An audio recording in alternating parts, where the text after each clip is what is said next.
Hello everyone, आज हम लोग मौर्य साम्राज्य के बारे में विस्तार से पढ़ेंगे। तो इसके पहले हम लोग ये जान लेते हैं कि अब तक हम लोगों ने क्या क्या पढ़ा था। तो इसके पहले हम लोगों ने देखा कि किस तरीके से पद आए अस्तित्व में। फिर उसके बाद उन सब महाजनपदों में से मगध जो है वो सबसे शक्तिशाली बनकर उभरा।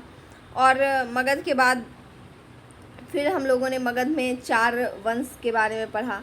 सबसे पहला हर्यक वंश, फिर शिशुनाग वंश, फिर नंद वंश और फिर मौर्य वंश। तो नंद वंश का जो अंतिम शासक था घनानंद, वो बहुत ही दुष्ट माना जाता है। और उसी के राज्य में चाणक्य उसके राज्य में थे, लेकिन उसने चाणक्य की एक बार बहुत ज़्यादा बेइज्जती कर दी, जिससे क्रोधित होकर चाणक्य ने उससे बदला लेने का सोचा। और इसी क्रम में उनकी मुलाकात चंद्रगुप्त मौर्य से हुई, जो कि उनको एकदम सही लगा कि ये आदमी जो है ये एक शक्तिशाली राजा बन सकता है। फिर उन्होंने चंद्रगुप्त मौर्य को अपने हिसाब से ट्रेनिंग देना स्टार्ट किया। और बाद में चंद्रगुप्त मौर्य ने घनानंद को हराकर मौर्य साम्राज्य की स्थापना की। तो मौर्य साम्राज्य का संस्थापक कौन हो गया? चंद्रगुप्त मौर्य।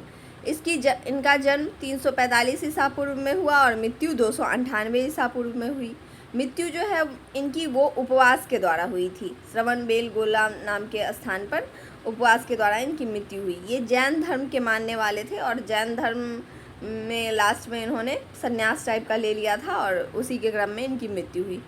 अब चंद्रगुप्त मौर्य जो था, इसके बारे में हम लोग कुछ जान लेते हैं कि इनके अलग नाम क्या हैं। ये सब जैसे जस्टिन ने चंद्रगुप्त मौर्य को क्या कहा है? सेंड्रोकोटस कहा है। तो सेंड्रोकोटस किसका नाम हो गया? चंद्रगुप्त मौर्य का। विलियम जोन्स जो नाम के व्यक्ति थे, उन्होंने ये पहचान की कि सेंड्रोकोटस जो है वो चंद्रगुप्त मौर्य को ही कहा गया है। इसके अलावा विशाख दत्त की एक पुस्तक है मुद्रा राक्षस। इसमें चंद्रगुप्त मौर्य को वृषल की उपाधि दी गई है, वृषल कहा गया है इसमें। ग्रीक लेखकों द्वारा घनानंद को अग्रमीज या जैंद्रमीज कहा जाता है। थोड़ा सा घनानंद के बारे में भी यहाँ हम लोग पढ़ लेते हैं, जो पहले हमने नहीं पढ़ा था, क्योंकि ये क्वेश्चन आ चुका है एग्जाम में। तो उसको याद रखेंगे कि अग्रमीज या जैंद्रमीज किसको कहा जाता है? घनानंद को। और सेंड्रोकोटस किसको कहा जाता है? चंद्रगुप्त मौर्य को। ठीक है। इसके अलावा चंद्रगुप्त मौर्य ने कब मौर्य वंश की नींव डाली? तो 322 ईसा पूर्व में इसकी नींव डाली। किसको हराकर? तो घनानंद को हराकर, क्योंकि स्टोरी तो पहले ही पता चल चुका है आप लोगों को। अब चंद्रगुप्त मौर्य जो थे वो जैन धर्म से संबंधित थे। तो जैन धर्म की शिक्षा इन्होंने किससे ली? तो भद्रबाहु से ली। चाणक्य जो थे वो चंद्रगुप्त मौर्य के प्रधानमंत्री बने और इन्होंने अर्थशास्त्र नाम की पुस्तक लिखी, जिसका कि संबंध राजनीति से है। राजनीति से संबंधित बातें लिखी गई है इस पुस्तक में। इसके अलावा चाणक्य जो थे, इनका संबंध तक्षशिला विश्वविद्यालय से भी रहा है, जो कि प्राचीन भारत में एक शिक्षा केंद्र था। बहुत ही अच्छा शिक्षा केंद्र था तक्षशिला, जो गांधार प्रदेश में पड़ता था। वर्तमान पाकिस्तान में तक्षशिला है। सेल्यूकस निकोटर, जो कि हमने पिछले क्लास में चर्चा की थी कि सिकंदर जो था उसने अपना सारा जीता हुआ क्षेत्र सेल्यूकस निकोटर को दे दिया। तो सेल्यूकस निकोटर, और चूंकि मगध के शासक ये जान गए थे कि अगर अपने शासन को सुदृढ़ रखना है तो क्या करना होगा हमें, उस तरफ जो पाकिस्तान साइड में सिंधु नदी के तरफ अपना साम्राज्य स्थापित करना होगा। तो इसी क्रम में चंद्रगुप्त मौर्य ने सेल्यूकस निकोटर को 305 ईसा पूर्व में हराया। और इसको हराने के बाद सेल्यूकस निकोटर की बेटी जो होती है कॉर्नेलिया, उनसे चंद्रगुप्त मौर्य का विवाह होता है।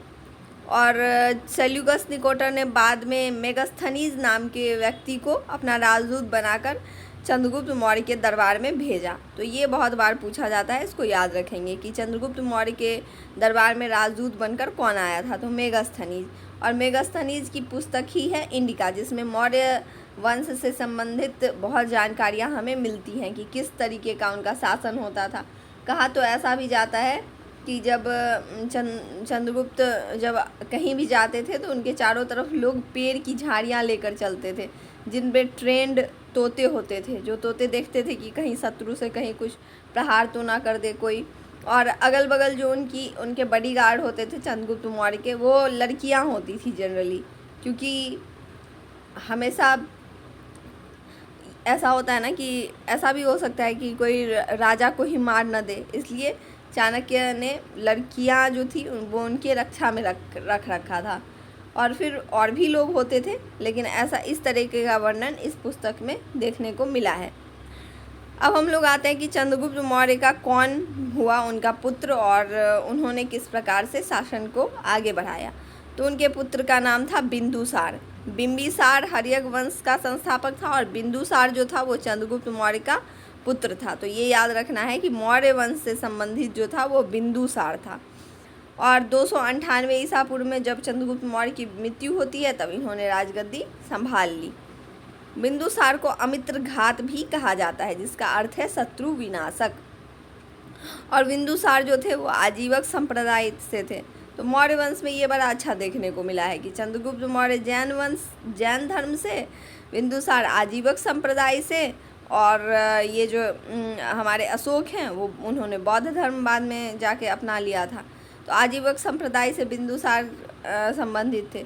और आजीवक संप्रदाय के संस्थापक जो है वो है मखली गोसाल नाम के व्यक्ति इसके संस्थापक हैं। उसके अलावा बिंदुसार को आजीवक संप्रदाय से तो ये संबंधित थे, ये हो गया। वायु पुराण में इन्हें भद्रसार कहा गया है और जैन ग्रंथों के अनुसार सिंहसेन कहा गया है बिंदुसार को। तो सिंहसेन और भद्रसार किसको हो गया? बिंदुसार का हो गया। इसके अलावा हमने अभी पढ़ा था कि चंद्रगुप्त मौर्य का एक और नाम क्या था? तो सेंड्रोकोटस था। तो वो भी याद रखना है। इसके अलावा सीरियन नरेश एंटियोकस ने राजदूत डाइमेकस को भेजा किसके दरबार में? बिंदुसार। तो चंद्रगुप्त मौर्य के टाइम में कौन आया था? मेगस्थनीज। बिंदुसार के टाइम में कौन आता है? डाइमेकस। और फिर अशोक के समय में डायनीसियस आएगा। तो तक्षशिला में विद्रोह की चर्चा है कि बिंदुसार के समय में तक्षशिला में एक विद्रोह हुआ था, जिसको दबाने के लिए, शांत करने के लिए बिंदुसार ने अपने पुत्र सुसीम और अशोक को भेजा। तो ये क्वेश्चन एसएससी में पूछा भी जा चुका है कि तक्षशिला में विद्रोह जो है वो किस मौर्य वंश के शासक के दौरान देखा गया है। उसके अलावा बौद्ध विद्वान तारानाथ हुए हैं, उनके अनुसार बिंदुसार को 16 राज्यों का विजेता बताया गया है। तो ठीक है, बिंदुसार के बारे में बस इतना ही महत्वपूर्ण था। अब हम लोग आते हैं अशोक पर, जो कि बिंदुसार का पुत्र था। अशोक बिंदुसार के पुत्रों में सबसे अधिक बुद्धिमान था। तो ये राजा बना 269 ईसा पूर्व में। उसके पहले अशोक जो था वो अवंती का राज्यपाल था। इनकी पत्नी का नाम था करुवाकी, जिनसे ये बहुत ही प्रभावित हुए अशोक। तो ये क्वेश्चन भी एसएससी में पूछा जा चुका है, इसलिए इनका हमने यहाँ इसकी चर्चा मैंने कर दी यहाँ पे। इनकी माता का नाम था सुभद्रांगी। ठीक है।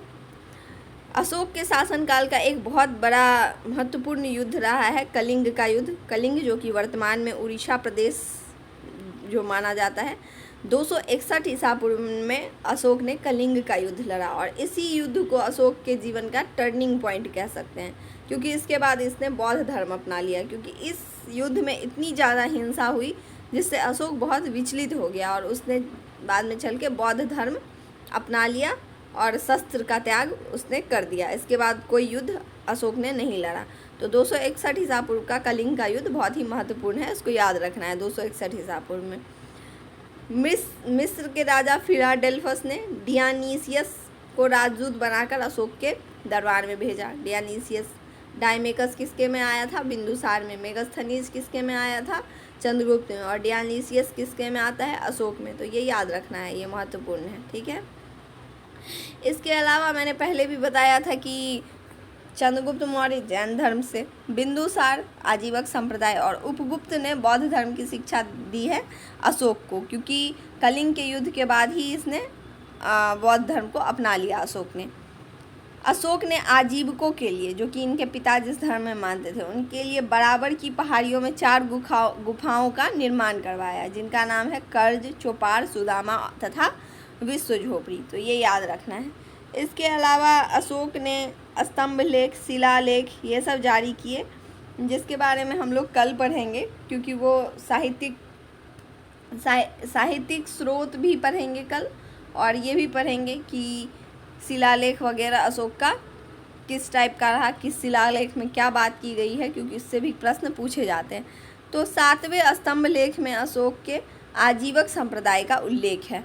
भारत में शिलालेख का सर्वप्रथम प्रचलन भी अशोक के समय में भी ही हुआ।